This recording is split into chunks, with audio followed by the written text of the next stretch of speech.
Em Jujutsu Kaisen, existem poucos personagens capazes de fazer frente aos feiticeiros de grau especial e também as maldições de grau especial. E um deles, sem dúvidas, é Toji Fushiguro, mais conhecido como o assassino de feiticeiros, e aquele que foi um dos dois únicos seres capazes de vencer Satoru Gojo. Aqui nesse vídeo, você verá uma análise completa sobre o personagem e descobrirá tudo o que precisa saber sobre ele, qual a sua história de origem, como ele ficou tão poderoso. Será que foi justa a maneira como ele venceu Gojo? Ele precisava realmente ter aquele final no arco de Shibuya? E principalmente, qual a sua importância para o mundo de Jujutsu? Quer saber todas as respostas? Assista esse vídeo até o final para não perder nenhum detalhe.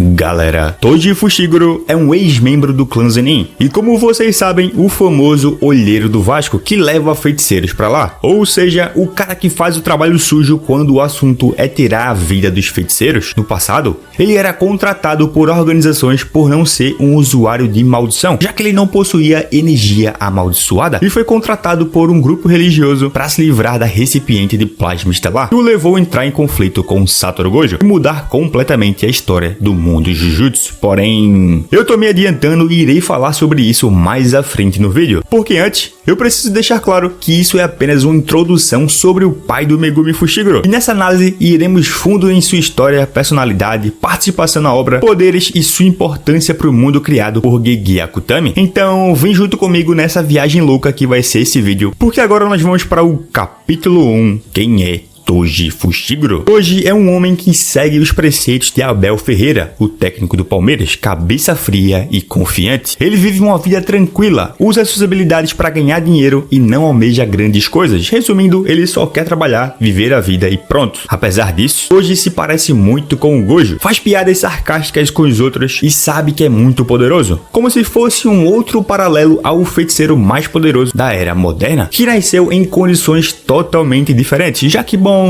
antes de escapar da energia amaldiçoada, era tratado feito um lixo pelo clã Zenin. Ao contrário do Gojo, que nasceu amado e idolatrado por ser quase que um ser perfeito dentro do mundo de Jujutsu, herdando os 6 olhos e o ilimitado, Toji é um assassino que ganhou o nome de assassino de feiticeiros e passa seu tempo jogando entre seus trabalhos, o que, de acordo com o fanbook oficial de Jujutsu Kaisen, faz ele gastar todo o seu dinheiro e viver na pobreza. Ele nunca se estabeleceu com a única mulher e vagava de relacionamento em relacionamento, embora tenha se casado com a mãe do Megumi Fushiguro, o que mostra também a provável falta de confiança dele nos outros, já que, bom, ele sofreu muito em seu clã, sua família, que deveria ser o porto seguro de qualquer jovem. Toji é tão quebrado financeiramente e emocionalmente que sua ânsia por dinheiro e experiência fúteis o levaram a planejar vender Megumi para a família Zenin. Ele havia deixado para trás, explorando seu filho devido à técnica amaldiçoada que ele eventualmente herdaria, as 10 sombras. Toji também não questiona os motivos do seu cliente, desde que o dinheiro esteja certo, e geralmente não faz nenhum trabalho extra de graça. Ele é ousado e perigosamente frio e calculista em suas estratégias, principalmente usando seu conhecimento de Jujutsu para enganar até mesmo os feiticeiros mais fortes, como Satoru Gojo e Suguru Geto. Porém, falarei melhor sobre isso mais à frente no vídeo, porque antes é importante você entender como ele se tornou tão quebrado. Toji nasceu no clã Zenin, uma das 3 grandes famílias do mundo de Jujutsu, que valoriza muito as técnicas amaldiçoadas acima de tudo. Porém, como Toji nasceu um não feiticeiro e sofreu grandes abusos por parte da sua família quando criança, ele até mesmo recebeu sua cicatriz quando era jovem devido a terem o jogado no poço disciplinar de espíritos amaldiçoados, uma vida realmente atrapalhada por seu próprio clã, semelhante ao que aconteceu com a Maki Zenin, que era mantida como feiticeira de grau 4 devido aos Zenins não permitirem ela subir de posto. E um fato curioso aqui que vale comentar é que, de acordo com o fanbook oficial também, Toji nunca conheceu o Maki ou Mai, e apesar de ser muito poderoso, Toji não é registrado como grau especial ou algo do tipo, já que o mundo Jujutsu valoriza muito a energia amaldiçoada, e como ele nasceu sem ela, o alto escalão não tinha interesse nele, por mais que seu corpo dotado de restrição celestial seja bem especial. As ações malignas de Toji resultam do seu desânimo em relação ao mundo Jujutsu, enquanto ele tenta destruí-lo. Com o tempo, Toji acabou abandonando o clã Zenin e se casou com a mãe do Megumi, que já mencionei anteriormente, e passou a usar seu nome Fushiguro. Sua bondade ajudou Toji a mudar seus caminhos. Ele parou de jogar e caçar feiticeiros, e é provável que sua influência tenha impedido Toji de se vingar do clã Zenin, cujo qual, assim como o Maki fez, ele teria capacidade sim de destruir tudo sozinho. No entanto, após a morte da mãe do Fushiguro, Toji voltou aos seus velhos hábitos. Vendeu seu filho para a família Zenin porque acreditava no potencial do garoto para ser um verdadeiro feiticeiro e lhe deu o nome de Megumi, porque significa bênção, o que mostra também o carinho, cuidado e amor que ele tem pelo seu filho, já que ele acredita que o menino não poderia crescer corretamente e tinha uma vida boa ao seu lado. Isso levou até mesmo a cometer um ato tão desprezível quanto vendê-lo, o que foi claramente errado em uma lógica completamente distorcida, porque se ele amava tanto o seu filho, por que vendê-lo? Por que não entregá-lo de bom grado? Bom, o Toji já era tão quebrado naquele ponto que nada sobre ele parece fazer tanto sentido, nem mesmo sua existência fazia tanto sentido naquele ponto da história, falando em termos de dentro do mundo de Jujutsu, já que ele era a única pessoa a ter escapado da energia amaldiçoada completamente, e o único capaz de mudar o destino. Porém, novamente, falarei melhor sobre isso mais à frente no vídeo, porque apesar de toda a confusão, é claro também que após sua derrota pro Gojo, nos últimos momentos ele parece ter encontrado uma consciência maior do que ele tinha até aquele momento, e percebeu que o Gojo seria a melhor opção para o Megumi ter um futuro melhor, na direção correta, mesmo que ele não verbalize, mesmo que por orgulho tenha mandado o feiticeiro fazer o que ele quisesse com a informação. Capítulo 2, Arco do Passado. 2006, Toji conheceu o representante da Associação dos Hospedeiros do Tempo e aceitou o trabalho para mandar de arrasta para cima o recipiente de plasma estelar, a Riko Amanai, e o colocou em rota de colisão direta com Gojo e Geto, que estavam encarregados de protegê-la e levá-la até o mestre Tengen, para que ela pudesse ser assimilada e o mundo não corresse o risco de ser destruído devido à evolução transcendental de Tengen. E é aqui, durante esses eventos, que Toji mostra basicamente todo o seu arsenal, uma inteligência estratégica absurda e também suas habilidades físicas à prova contra o provável oponente mais poderoso que ele já havia enfrentado até aquele momento da sua vida. E aqui, o ponto mais importante para entender se foi justo ou não a maneira como Toji derrotou o Gojo e se ele poderia derrotá-lo em situações comuns ou não, já que é um dos debates mais polêmicos do fandom até os dias de hoje. Iniciando seu plano, Toji usa dinheiro para colocar uma recompensa em Riko, com a intenção de que assassinos lentamente desgastem o Gojo antes que Toji faça seu movimento. O prazo para a recompensa é projetado para fazer com que os guarda-costas de Riko relaxem e não esperem outro ataque. Ou seja, o próprio Toji sabe que ele não teria chances contra um Gojo adolescente que sequer tinha dominado o uso da energia amaldiçoada reversa ou mesmo tinha expansão de domínio. Isso faz dele menos forte? Absolutamente não, mas deixa claro que ele nunca teve chances em condições normais, mesmo que ele faça parte do top 10 mais forte de Jujutsu Kaisen atualmente, o que é um grande feito e não faz dele uma grande mentira ou superestimado, como já vi algumas pessoas do fandom comentando sobre o assunto e como também tá na thumb do vídeo. Agora, sobre se foi justo ou não a forma como ele venceu o Gojo, bom, vamos um pouco mais a fundo nos eventos do arco para chegar ao veredito final desse assunto. No dia em que Riko deveria se fundir com Tengen, Toji finalmente ataca e fere Gojo com um ataque furtivo, cujo qual ele não foi capaz de perceber com seus 6 olhos por estar bastante desgastado. Geto usa uma maldição para engolir Toji, mas ele consegue se libertar usando a ferramenta amaldiçoada, cujo qual já introduz o meio principal de combate do personagem e mostra um pouco de como ele é capaz de usar uma grande variedade de armas em batalha. Todo o seu estilo de luta é baseado no uso de armas para substituir o Jujutsu. Ele mantém um vasto arsenal em seu espírito amaldiçoado, que falarei melhor mais à frente no vídeo, e que lhe permite trocar efetivamente de armas com base na sua necessidade. Gojo então enfrenta Toji, enquanto Geto, Zato e Riko vão para o local onde Mestre Tengen vive. O combate entre Toji e Gojo é visceral. Toji se mostra capaz de escapar de todos os ataques do feiticeiro e também de sua vista devido à sua velocidade insana, que é resultado do seu corpo de aço, adquirido após ele ter fugido completamente da energia amaldiçoada, algo que o permite passar despercebido por feiticeiros comuns, algo que definitivamente o Gojo não é. Porém, como ele estava muito cansado, nesse momento era incapaz de sentir o seu alvo e decidiu limpar o campo de batalha usando a saída máxima do feitiço azul para ganhar uma linha clara de visão. Porém, mais uma vez mostrando sua inteligência tática de combate, Toji libera um enxame de insetos amaldiçoados para parecer que irão atacar o Gojo, porém ele sabia que eles parariam no infinito do inimigo e usou isso ao seu favor para bloquear a visão dele e abrir uma brecha para atacar o ponto cego do Gojo, e assim Toji o esfaquearia na garganta, esfaquearia ele também em vários locais e deixou o Gojo sangrando no chão até sua morte. Pelo menos era isso que ele acreditava. Mas antes de partir para os eventos seguintes, qual a resposta definitiva sobre se foi justo ou não o Toji derrotar o Gojo dessa forma? Bom, eu devo confessar que por muito tempo minha opinião é de que era injusto sim.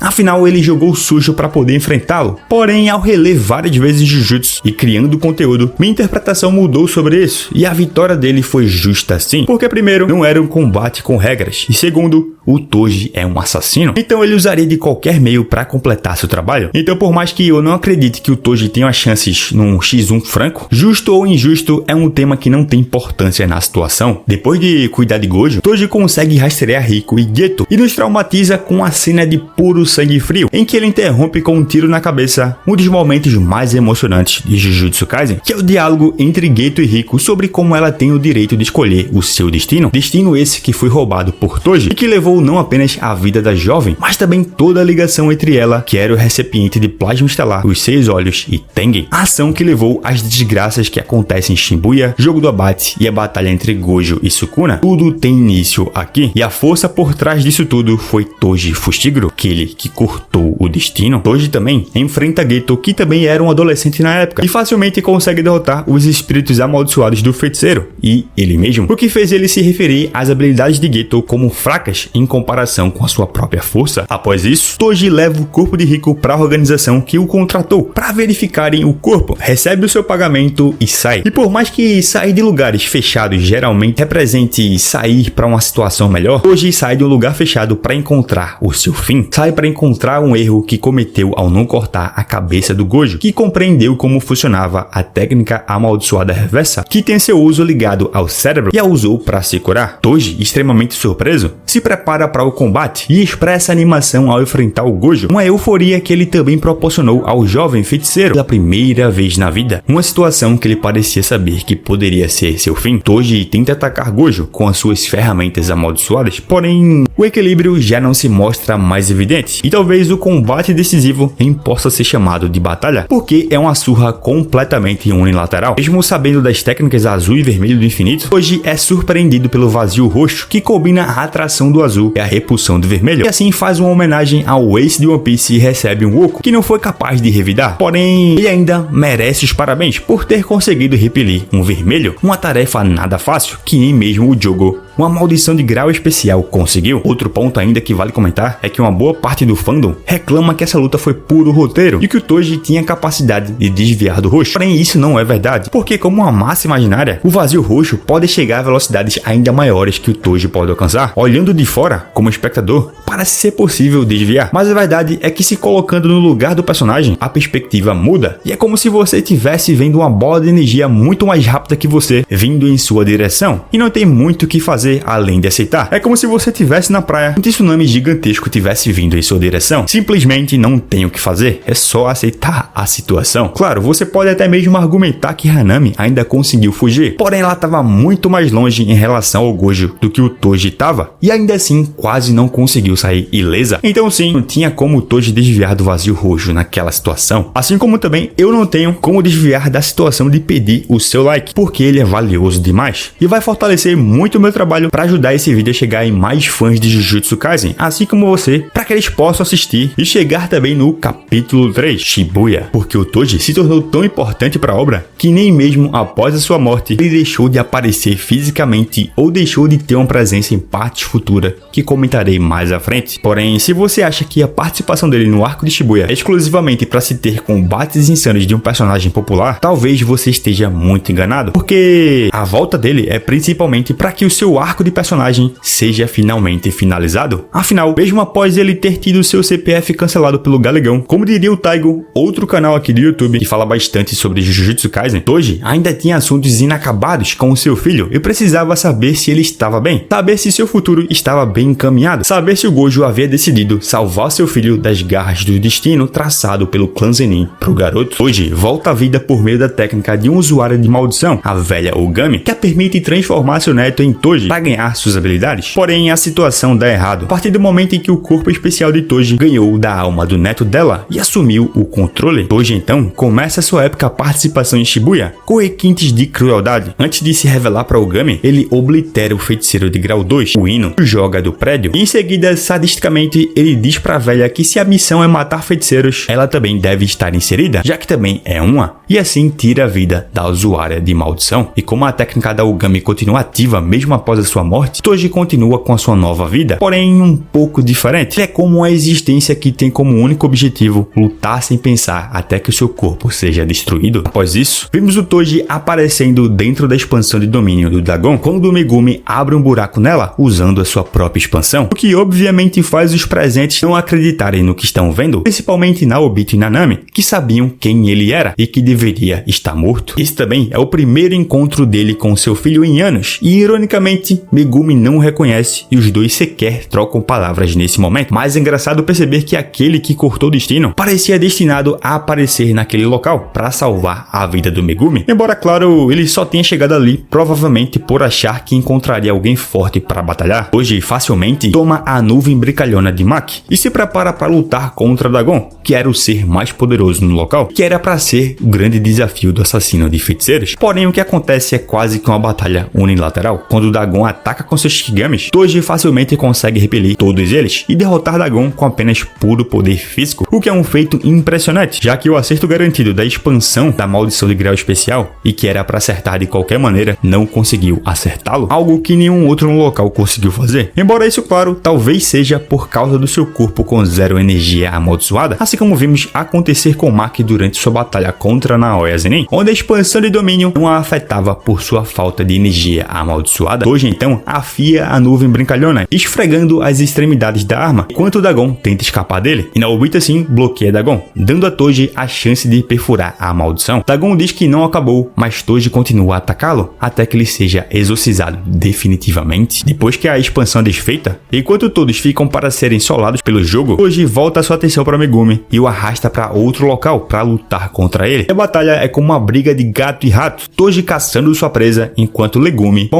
apenas tenta escapar, porque é o que ele consegue fazer. Embora o feiticeiro ainda tente alguns contra-ataques estratégicos, Megumi tenta criar uma cobertura para fugir usando o seu Shikigami, a fuga do coelho, mas Toji facilmente passa pelos animais e ataca. Megumi se esquiva do ataque de Toji e rapidamente corre para um beco. Toji persegue Megumi e ataca, mas erra porque ele pisa na armadilha que o garoto havia criado. Megumi tenta esfaquear Toji, mas ele facilmente consegue desviar. E é nesse momento, frente a frente com seu filho, frente a frente com a pessoa que ele mais errou na vida, ele descobre que no final da sua primeira vida acertou com ele ao contar sobre a situação ao Gojo, porque no meio do combate ele para enquanto parece recuperar sua razão e pede para Megumi dizer o seu nome, que o garoto faz e diz ser Megumi Fushiguro. Naquele momento, sem precisar dizer mais nada, Toji percebe que seu filho não foi criado pelo clã Zenin e que fez bem em confiar seu filho ao Gojo apenas com a informação de que ele manteve o nome da sua mãe, assim como seu pai, o nome da família Fushiguro, o que faz ele finalmente perceber que pode descansar em paz, porque sua missão já foi cumprida e seu filho estava bem. Embora depois tenha acontecido a desgraça dele ter sido possuído pelo Sukuna, né? Mas aí é um papo para um outro vídeo, porque o que importa aqui é o arco de Shibuya e o encerramento do arco de personagem do Toji, que decidiu apunhalar a própria cabeça para acabar com o feitiço da velha Ogami e assim encerrando sua segunda vida. Apesar disso, Toji ainda se fez presente na história durante a batalha do Gojo contra a Sukuna, e as formas mais importantes foram as seguintes. Primeiro, Gojo usou uma roupa igual a de Toji, que foi muito simbólica na situação e fez várias pessoas do fandom teorizarem que aquilo indicaria a morte do Gojo, o que acabou se confirmando, porém também tem servido como simbolismo para a teoria de que ele pode voltar à vida, assim como o próprio Gojo fez na batalha do passado, em que ele não morreu de fato, mas chegou muito próximo da morte, que eu confesso que não curtiria muito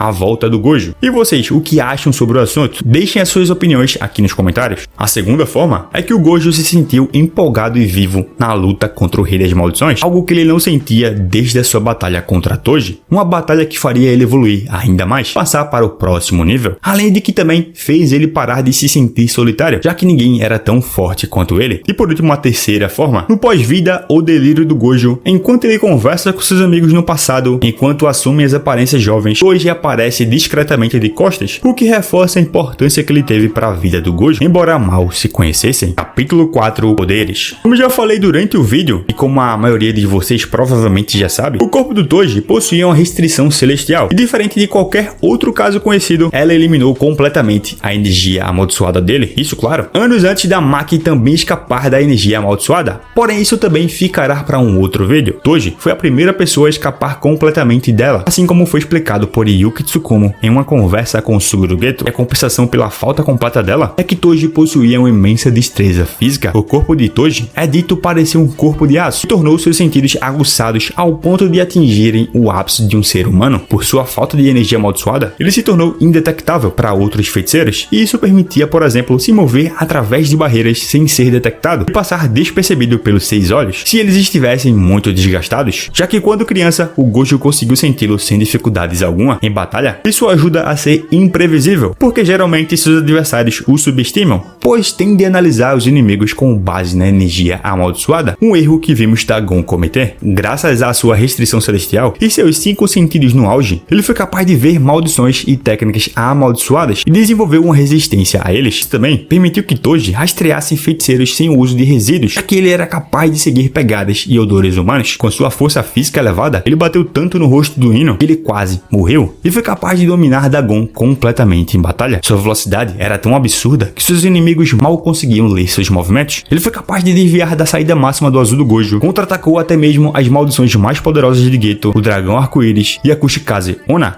mesmo que a segunda quase tenha cortado sua orelha. Porém, algo estabelecido que ajuda bastante a ter mais dados sobre a sua velocidade é que o Megumi afirmou que Toji era mais rápido que Sukuna com 3 dedos. Toji também possui uma maldição, a maldição do inventário, que o permite armazenar muitos objetos diferentes dentro do seu corpo. Toji pode trocar livremente suas armas, colocando-as e tirando-as da boca da maldição, e ela também pode ser encolhida e engolida por ele, para que a guarde dentro do seu próprio corpo. E os feiticeiros ou outras maldições não possam detectar a energia amaldiçoada que ele emite, e assim ele se mantém, entre aspas, invisível durante o combate. Toji e a maldição estabelecem uma relação mestre-servo, e é por isso que, por exemplo, Suguru Geto foi incapaz de absorvê-la enquanto Toji estava vivo. Outro ponto ainda é que, de acordo com o fanbook oficial de Jujutsu Kaisen, Toji foi capaz de estabelecer uma relação amigável com a sua maldição de inventário, treinando-a seriamente como um animal de estimação. Toji usou ferramentas não amaldiçoadas como espadas para realizar um ataque furtivo, de modo que nenhuma energia amaldiçoada será detectada, porém ele também é capaz de usar ferramentas amaldiçoadas para poder exorcizar maldições, cujo qual todas que ele usou durante a obra foram as seguintes: a katana separadora de alma, a grande espada japonesa que foi uma das principais ferramentas amaldiçoadas de Toji, que ele usou para derrotar várias maldições do Geto, incluindo o dragão arco-íris, que tinha a pele mais dura entre todas as maldições. A habilidade dessa espada consiste na capacidade de ignorar a dureza física, cortar diretamente a alma do inimigo. A segunda ferramenta foi a lança invertida do céu, que é uma ferramenta amaldiçoada de grau especial, com a capacidade de anular completamente técnicas amaldiçoadas, que ele usou para forçar a paralisação da técnica do infinito, e deu o ataque decisivo para derrotar o feiticeiro mais forte da era moderna. A terceira foi a corrente de 1000 milhas, que é uma ferramenta misteriosa amaldiçoada que pode continuar se estendendo enquanto o usuário não permitir que o final dela seja visível. Toji esconde o fim da corrente na boca da sua maldição, e ele a conectou com a lança invertida do céu durante a batalha contra Gojo para criar uma arma semelhante a Kusarigama, que lhe permitiu usar a lança invertida do céu de longo alcance. Por fim, mas não menos importante, a nuvem brincalhona, uma ferramenta amaldiçoada de grau especial que incorpora poder puro e sólido. Originalmente pertencia a Toji, e ele a pegou de volta de Max Zenin depois que ele foi ressuscitado para enfrentar Dagon. As mãos de Toji ele a usou na forma de 3 seções, e refletia sua incrível força física, fazendo uma arma capaz de destruir até mesmo os Shikigamis mais resistentes de Dagon com um único golpe. Mas enfim, galera,